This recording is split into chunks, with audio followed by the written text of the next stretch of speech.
I think we do know that as interest rates come down even a little bit, we're going to see a massive return of the consumer.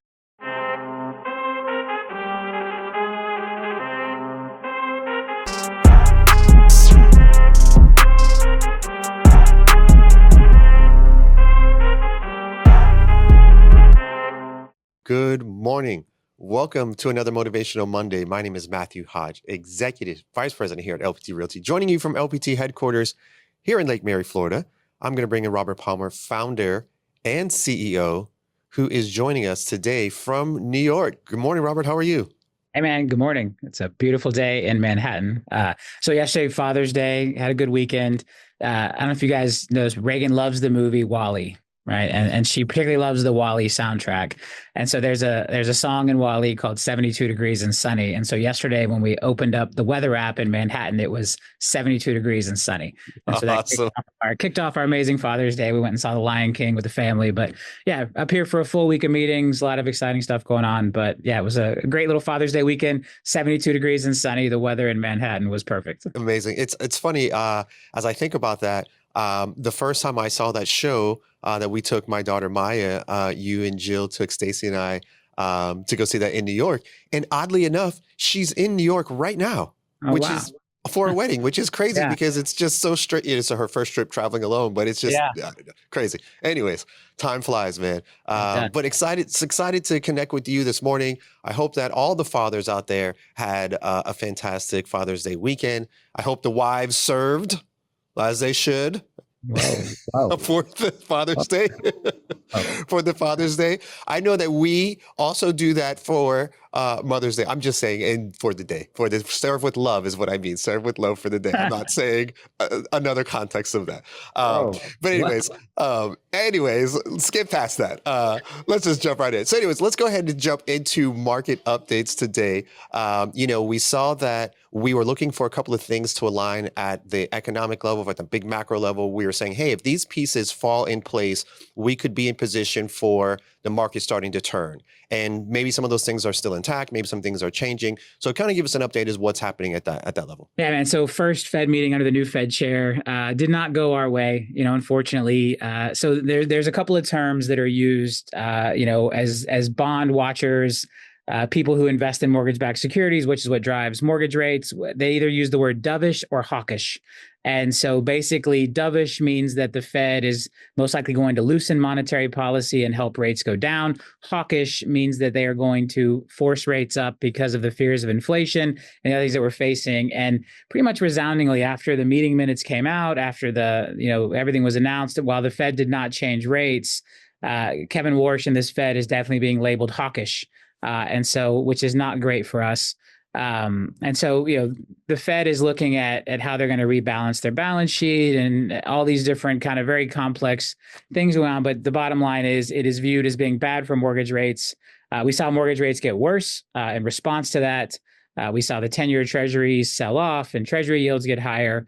And so, it's just, I don't know, more bad news on the interest rate front. I still believe that once we see inflation resolve from the war, right, which that seems to be going well, right? Obviously, a week ago Monday, we had the first announcements of, hey, it looks like we're going to reach a peace deal in the Middle East. That seems to be going well. All of the reports coming out from, again, non-U.S. based media outlets, all pointing toward things are going well with the peace talks. That's an important first step. And then from there, we really need to see inflation come down. Part of me believes that the Fed was purposely hawkish because they want to make sure that the 10-year doesn't get down in front of them.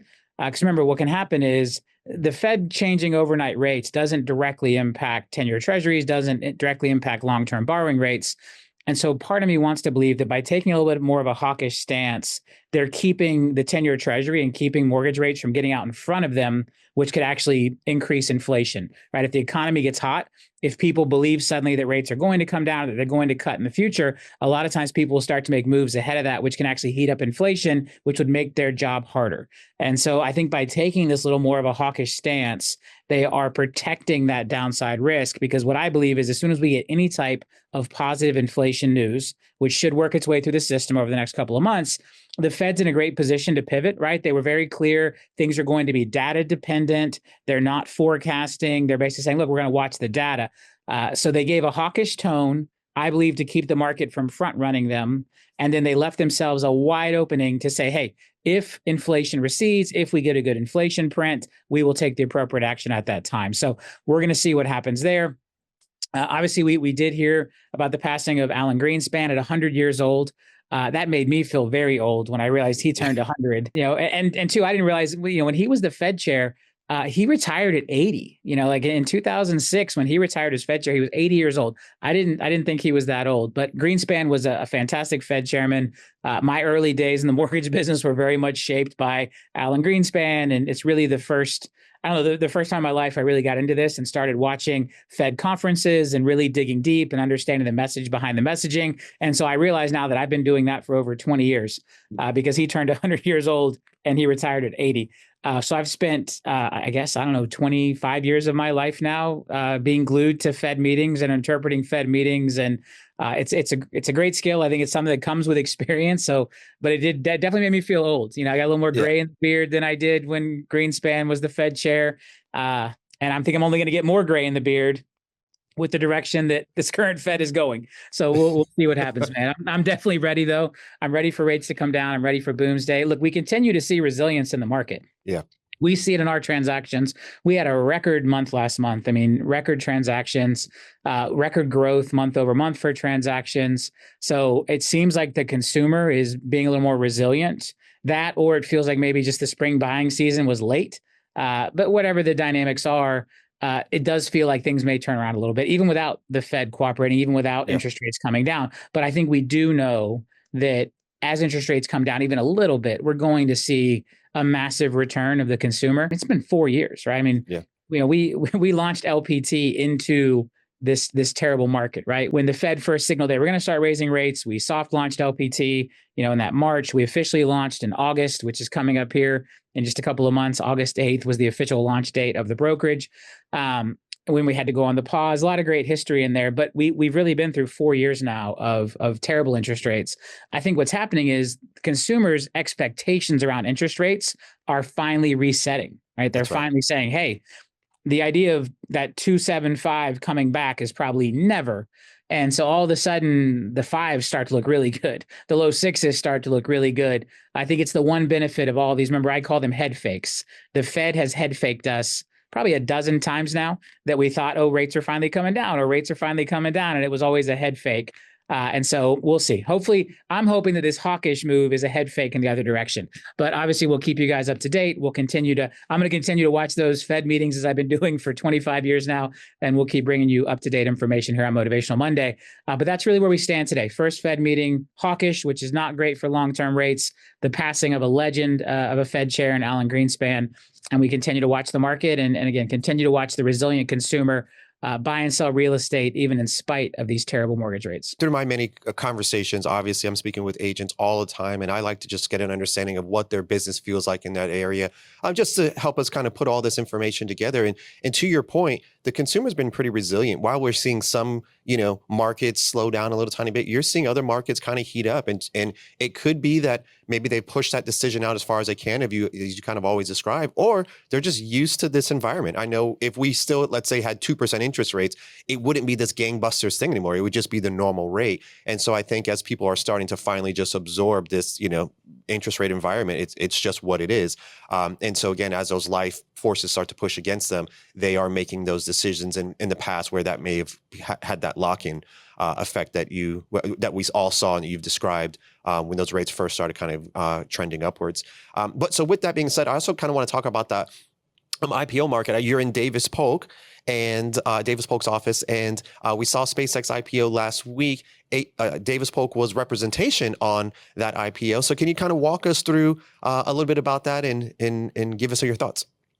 Yeah, so you kind of mentioned this last week, and we had a lot of questions in the chat around our IPO, which, again, we've got a clip of Byron Rooney we're going to play about, again, why it's very important, how messaging goes out around that. And I really want to encourage everybody to not ask us questions that we can't answer. We've said multiple times, like, we're committed to LPT becoming a public company.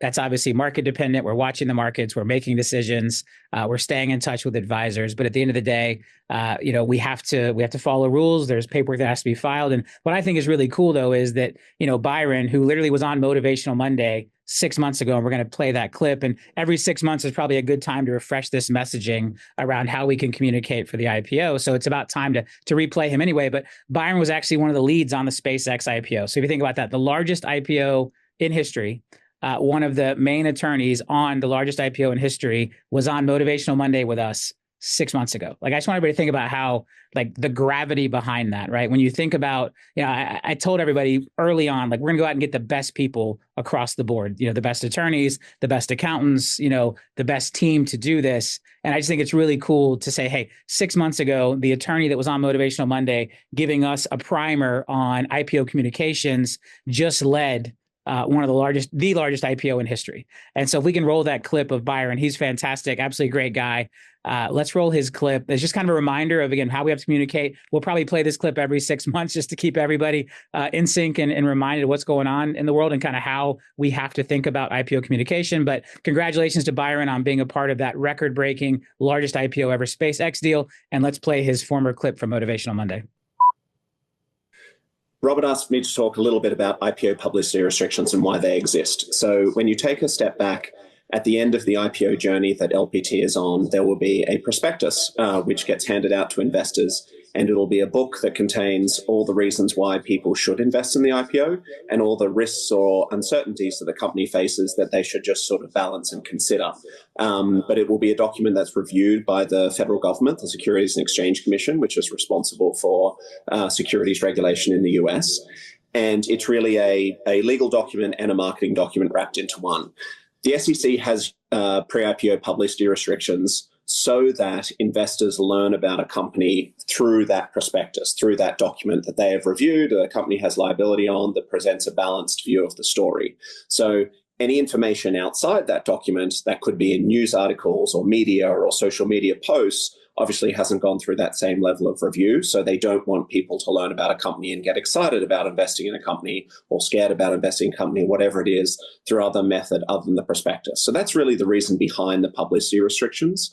So what the SEC says is that when a company is planning for an IPO and it's engaged advisors, investment banks, starting to do preliminary discussions with investors, it should go into a quiet period and not talk about the IPO, not talk about the financial results and what a great investment that company is, because it's trying to tamp down the hype in the market until that prospectus comes about and is available. So if companies don't comply with those publicity restrictions, the SEC has the option to either, include those statements in the prospectus and have a company take liability for them. And as you can imagine, a social media statement may be a little filled with hype or a little bit of puffery in it. You might not be something you want to actually take legal liability for. Or they could say to the company, there's too much hype in the market around you. You need to delay the IPO until things cool off. So none of those things is what we're going for here. We want a very nice, smooth, well-executed IPO. So that's one of the reasons why the people involved with the company should avoid talking too much about the company outside the company to the media, to friends, on posting on social media, etc. The second reason is less a legal reason than a strategy reason. As Robert sort of mentioned, it's a pretty complicated dance between the auditors, the investment banks, the lawyers, the investors, etc., to make sure the right story is told to the market and the right timing of that story is told to the market. There's a cadence to it for investors to learn the high-level information and then learn a little bit more about the detailed financials as they progress through the process.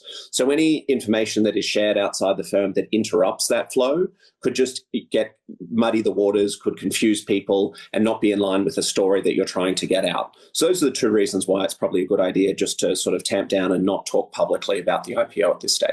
Absolutely fantastic. I mean, I'm one of the top lawyers in the world for the IPO market. I'm blessed to be able to get to know him over the last couple of years. Again, I think good message just for us to refresh from time to time, because remember, we're going to make the best decision based on timing and based on everything in the market. And last thing we want to do is find ourselves in a position where because somebody said something they shouldn't have said, we can't. We have to wait. We have to take a different path. And so I think it's really important that everybody takes that advice to heart. We have to be very careful with any statement we make, right, as we talk about anything related to LPT, because if we do decide, and as we decide to enter windows and things, all of that comes into play. So again, just good refresh there from Byron. And again, congratulations to him. I mean, being involved in the absolute biggest IPO in history, getting to work with Elon, like absolutely amazing experience, I'm sure. And we're obviously proud to have him bless us on Motivational Monday and to work with us here at LPT. Thank you for that. We appreciate the guidance on there, and I think the message is loud and clear. So I want to also turn it over to some brokerage updates. We are right on time this month with our broker of the month. So with that being said, Rob, I'll turn it over to you to introduce and congratulate our broker of the month. Congratulations to Rhonda Kelly out of Kansas and Missouri, our broker of the month for May. So I guess we're still maybe 1 month behind. Oh, I guess we'll do June next month. Yeah. So we're back on time with it. Congratulations, Rhonda. Keep crushing it out there for our agents in Kansas and Missouri and doing an absolutely fantastic job for everybody out there that counts on you and the amazing broker team. We would not be where we are without our amazing brokers and our amazing staff and team here at LPT to support our wonderful family of agents. As I was thinking through this summer months, and I was thinking, again, I'm always kind of talking with agents. I'm understanding where they're struggling, which ones are doing better, kind of the things that are working.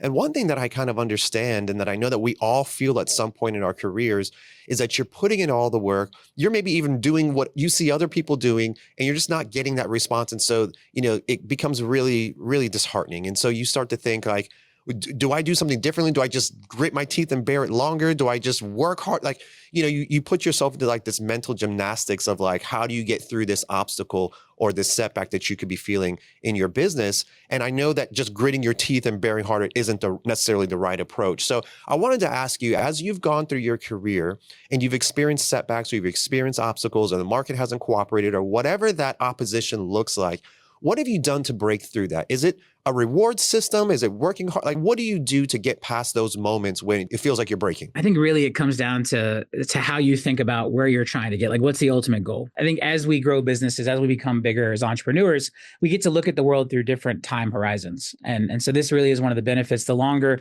you're doing it, the more success you have, you begin to stretch time. So you can look at your business in terms of quarters instead of months, and then eventually years instead of quarters, and then even at some point decades instead of years. And so I think really continue to focus on like, where am I trying to get to?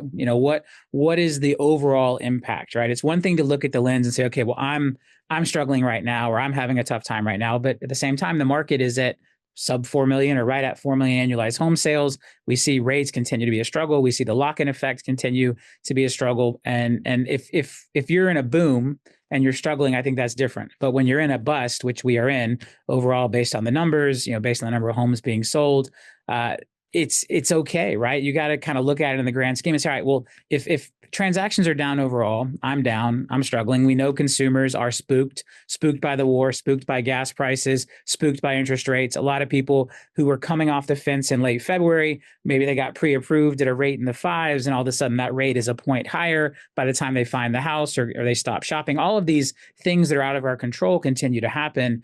And what I always try to focus on, and one of the things I think that's really helped me grow and get to the level I'm at, is kind of reframing it to understand, okay, how do I use this to my benefit, right? How do I figure out the silver lining? How do I, figure out how to take these lemons and make lemonade? And that's something we talk about a lot. And I talk about it across all of my different businesses, all of my different leadership teams. We've been given lemons, and every time we get handed lemons, instead of worrying about, oh, these lemons are too sour, or these lemons aren't going to work for me, my brain goes to, how am I going to turn these lemons into the best lemonade possible? And if we apply that to our business, say, okay, great. So that buyer that I thought was going to go under contract right now backed out because rates got higher, or that seller that I thought was going to list backed out because they couldn't get the buyer they had, or they're worried about rates now because they finally felt like the gap was tight enough and now it's not. How do I turn that into lemonade, right? How do I take those lemons? How do I add the sugar, add the ice, add the water, and make the lemonade? And when you start to think that way, and look, I know it's tough because there's other repercussions, right? Hey, that commission check isn't going to show up now. Maybe I was counting on that for something I need to do financially for my family. Like, there are absolute real world consequences. But when we can push beyond that as entrepreneurs, when we can take a step back and look at the bigger playing field and say, okay, I've just been handed lemons. It sucks. I don't love it. But how am I going to turn these into lemonade? And I think that was the framing that as I really taught myself and really started to understand always look for that seam, always look for that silver lining, always look for that lemonade recipe. Let me go find the sugar, let me find the ice, let me find the water, and let me figure out how to turn this into lemonade. And if you can reframe that, right? And look, and again, it doesn't mean you don't maybe take a day and maybe feel bad for yourself and, lick your wounds. We're human, right? Those are natural feelings. Those are our natural instincts that you're going to go through. But the sooner you can pivot and say, all right, I've dealt with it, I've compartmentalized it, I understand that I just got handed lemons. I'm now going to focus on how do I make the best lemonade that I can. And that really is the big breakthrough. And so how does that apply to our market? Well, every consumer that doesn't buy or sell today, that's someone you get to stay in touch with and someone that you get to push forward and be there for when the market does turn, when they are finally ready. At the same time, you're not the only person that happened to. So how many other consumers out there are going through the same thing and maybe their agent gave up?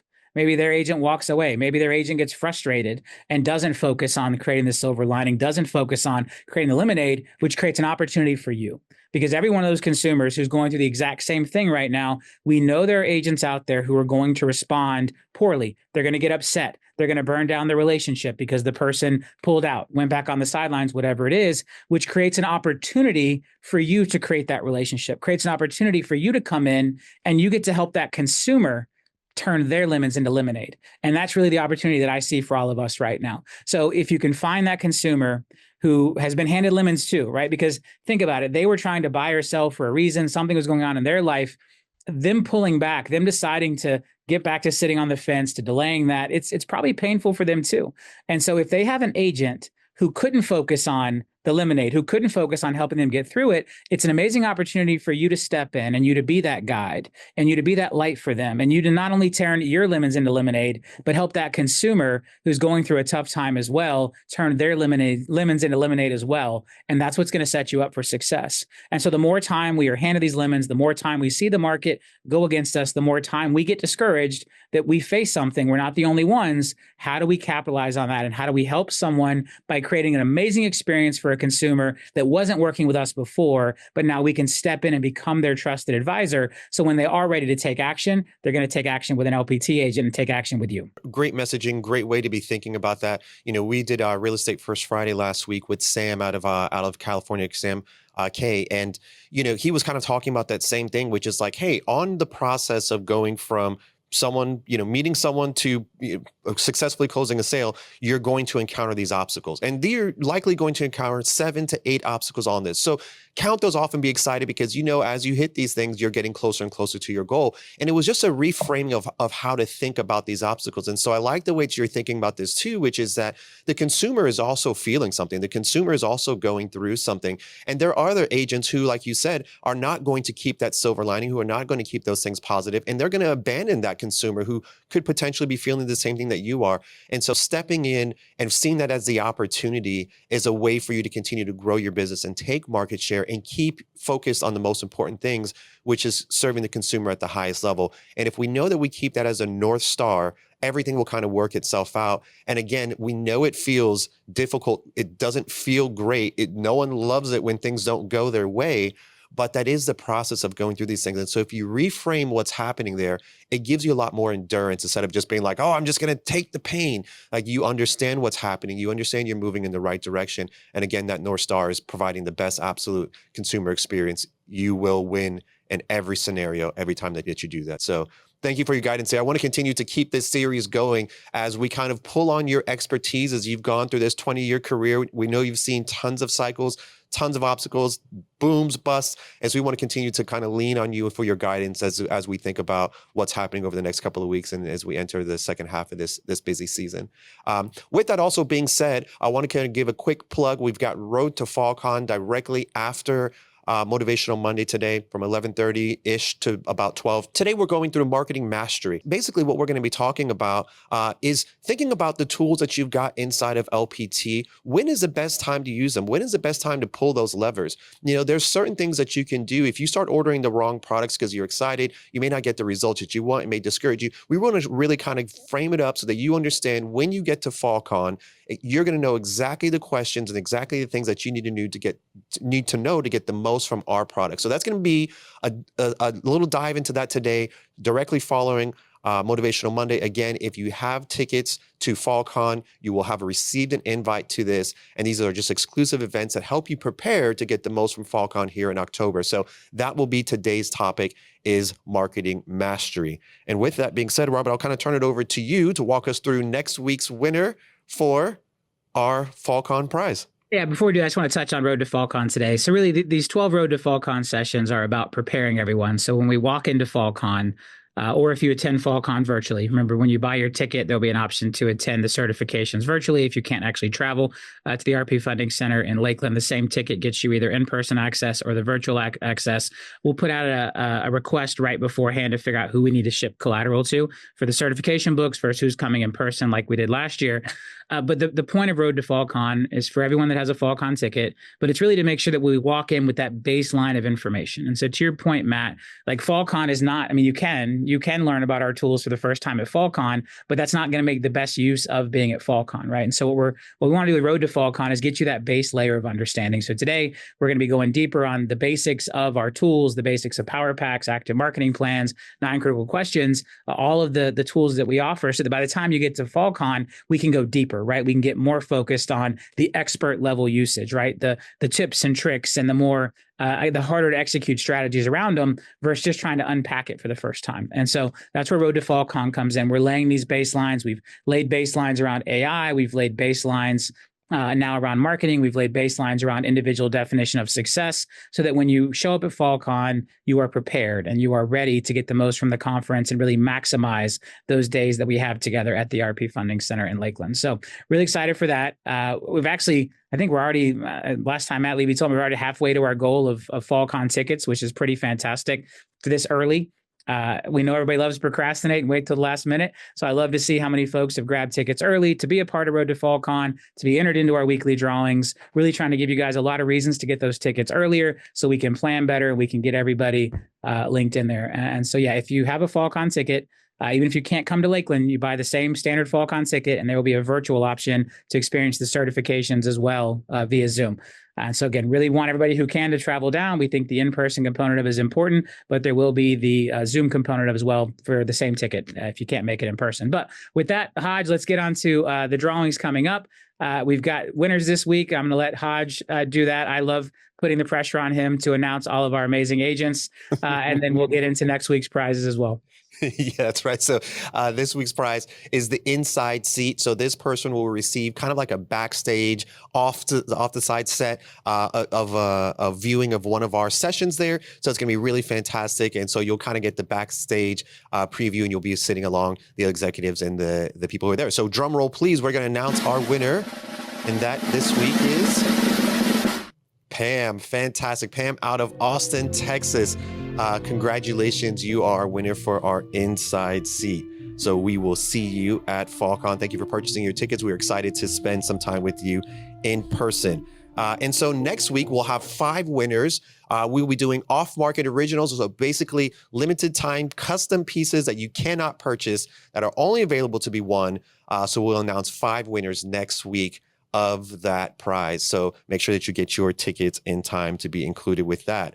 With that being said, we've got a last call announcement. Robert, I'll turn it over to you to walk us through the last buddy piece, and then we'll go ahead and close it there. I know you've got a busy day. Last call for buddy passes. So today is the deadline to buy your certification ticket and have it come with a buddy pass. We are also starting to run low on the paid at closing option for certification tickets. So today's a great day to grab it. If you grab it today, there's still pay at closing availability and last chance to get that buddy pass. So you can bring a non-LPT agent with you who can experience the certification track with you. And then again, you buy the ticket today, you'll be in next week's drawing. You can attend Road to FallCon as soon as you buy that ticket. So a lot of great reasons to go ahead and grab your ticket today. But this is the last day to grab a ticket for the certification to come with a buddy pass. General admission will continue to come with buddy passes ongoing. So again, really excited to do this year at the RP Funding Center, have everybody come together. FallCon was a huge hit last year. We're going to make it even bigger this year, bigger expo, more breakouts, more main stage. We've got the general admission ticket that we didn't have last year. Really excited about where we're going there. And I think some of these drawings we're doing are cool. Like Pam's going to get to sit. We're going to have like a cool couch on the stage during the certification track. Pam will get to sit there right off to the side of the stage, interact, as we do this. It's going to be really cool. I think we put a lot of creative ideas into how to make FallCon even more of an immersive experience this year. So make sure you grab your tickets. And if you do that again, we'll see you on Road to FallCon here shortly. Other than that, stay focused. When life hands you those lemons, let's keep turning them into lemonade. Let's outperform the agents who don't. Let's outperform the agents who are short-sighted and give up and don't continue to be focused on their clients. And look, I think one of the benefits of Boomsday being delayed is we're going to maybe get another FallCon in there before Boomsday hits, even more time to prepare, more time to be ready. We've now had multiple Road to FallCon sessions helping people get ready, driving home newer AI usage, driving home a deeper understanding of IDOS. We are here to prepare you to be the best version of you can be, the best version of an entrepreneur that you can be, to help your clients and to win as this market does finally turn around. So we'll catch you guys next week on Motivational Monday. And if you got that FallCon ticket, stick around, jump into Connect, click the link, and we'll see you on Road to FallCon with Matt and myself here in just a few minutes. Make it a great week. My name, calling all night. I can pull the wool while I'm being polite. Darling, calling all night.